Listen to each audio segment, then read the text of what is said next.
Hell hath no Furiosa, like a Mad Max Saga. Furiosa, a Mad Max Saga is a 2024 film directed by George Miller, starring Anya Taylor-Joy as Furiosa, Chris Hemsworth as Dementus, and Praetorian Jack as Tom... I've got that the wrong way around.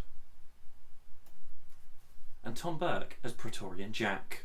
Written by George Miller and Nick Lathouris.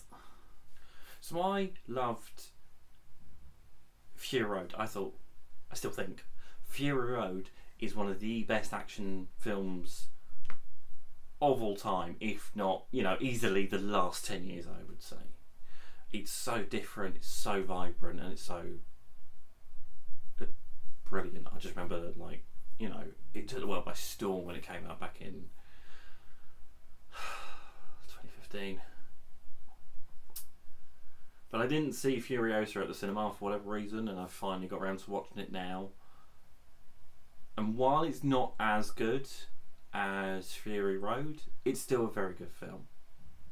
Still very much in the realm of all the other Mad Maxes as well, but you really feel like Fury Road has led to a new kind of world for Mad Max. I know it's meant to be a continuation of the legend, but now we have an actual character with an actual name to follow rather than this myth of Mad Max or Max Rockatansky.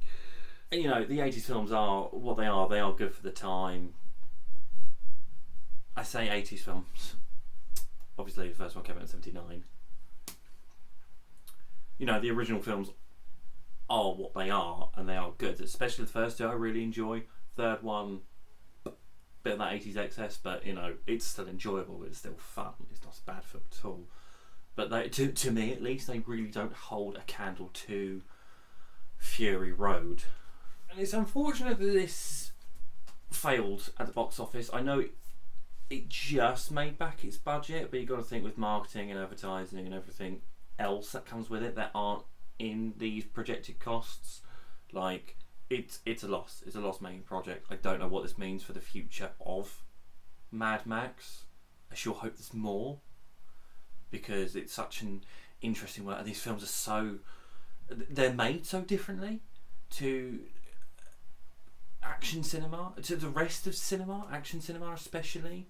The stranglehold Marvel have had on how action is done nowadays it's ridiculous, and it's sapping, it's draining, it's really taking the flavour out of these. I remember watching Winter Soldier and thinking, oh brilliant, that's so different, and it felt so different. But then each film we've got since then in that Marvel mainstream, it just started becoming more and more, people don't know or shoot it in post, they don't know how to shoot action. And George Miller comes along in 2015 and blows us all away with practical effects, a simple story, and the main thing that you need to do with the main thing you need to do with action, which is show what's happening, and that so often doesn't happen. It's just cut to death. But when you see an impact on camera, it's so much better. You feel it so much more than if it's a cut. The obvious example is always Taken, and Liam Neeson climbing over a bloody fence. Then every cut you sort of lose momentum with it. I'm going off on a tangent here about Marvel films instead of actually talking about the film I want to talk about. So this film, Furiosa, is about the character Furiosa, mostly played by Anya Taylor-Joy as an adult, and seeing how she gets to where she is in the Fury Road. And the story in that case, it's great. It tells you what you need to know, and you understand every part of her journey. You understand why she is this hardened person by the time you get to Fury Road. And it's a very interesting character study, but it feels odd for a Mad Max film.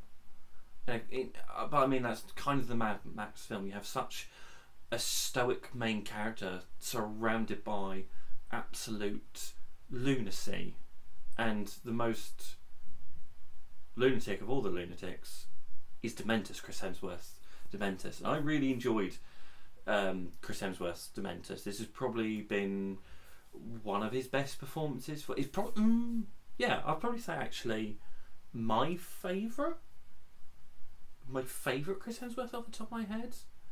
It's not, it's so different from his "Look at me, I am Thor," or like his Ghostbusters role where he's just a hunk. So often he plays just a hunk, and some spin on that in a way.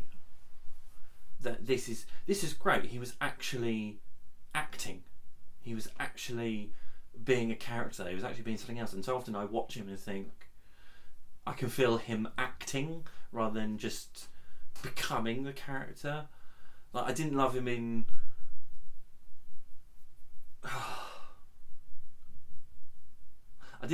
Bad Times at the El Royale, if I'm entirely honest. That was a very look at me, I'm acting kind of role for me. So to see him commit so fully into a character like Dementus, really enjoyed seeing that of him. And he's allowed to go ham because Anya Taylor-Joy does not go ham.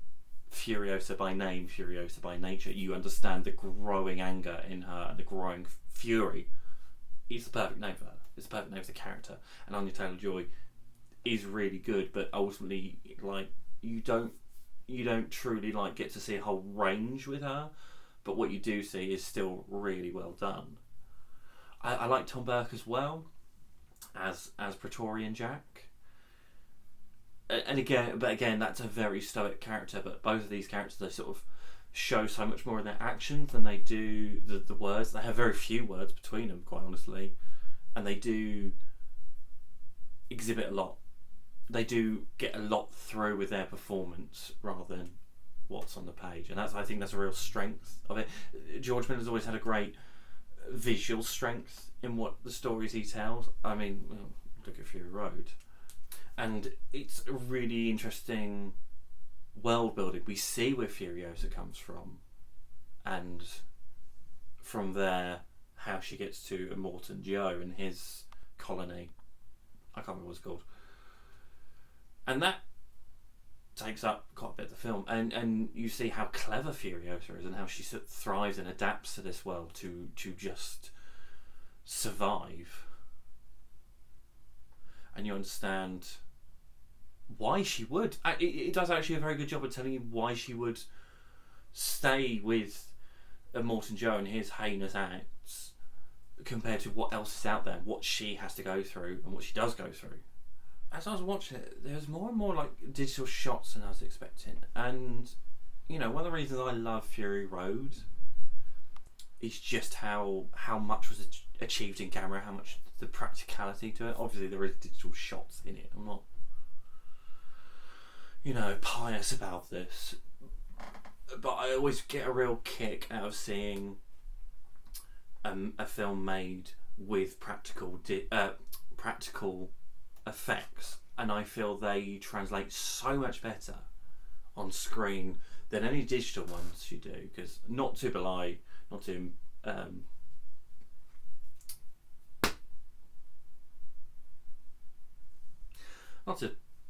hit on digital artists at all, because what they do is it's an incredible craft, and I could never do that. But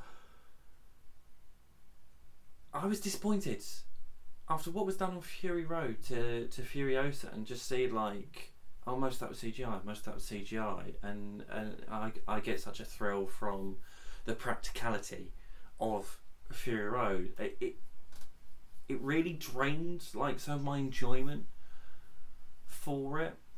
I mean, obviously, I don't know how COVID and everything like that impacted the shoot or budget or weather, but yeah, it was disappointing to me that a film that was such a champion of practical effects, that its prequel would go the other way, and honestly, I lost some enjoyment for that.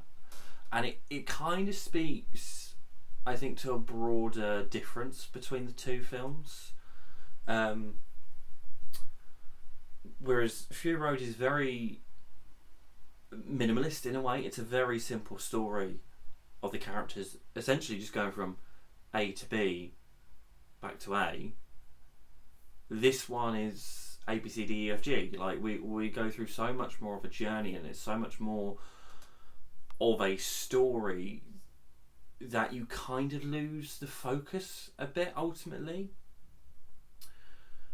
And obviously there's deeper meanings and emotions in Fury Road, but it's a real great example of, you know, that keep it simple. And it works on, that's one of those films that works on every level, I would argue. And this one, yeah, it works. I still really enjoy the film. I still think George Miller is a great director of action cinema and of action in general. But this year was such a maximalist effort compared to the minimalist effort of Fury Road. I was disappointed in that, honestly. It did hinder some of the enjoyment for me. Even things like the runtime, whereas Fury Road felt like tight 2 hours. This is 2.5 hours, and you're like, did it need to be 2.5 hours? I wasn't expecting this sort of film to be 2.5 hours, and it really feels like a step away from what we know of George Miller. And maybe, you know, he's experimenting a bit. He's finally getting the chance to tell a Mad Max story that isn't Mad Max. But I know, have we wandered too far from the path? You know, as I said before, I've said many times, I still really enjoyed this film. I would still really recommend it. I give it an 8 out of 10. It's still a great film. It's still much better action than a lot of your standard action films at the moment. But don't go in expecting the raw power of Fury Road. It's a very different film from Fury Road, but still very much tied to it. And it's a great exploration. It's a great exploration of that world. But it is not the Fury Road. Somehow, if you're still watching through this ramble, please give it a like, try and share it, maybe subscribe. I don't know.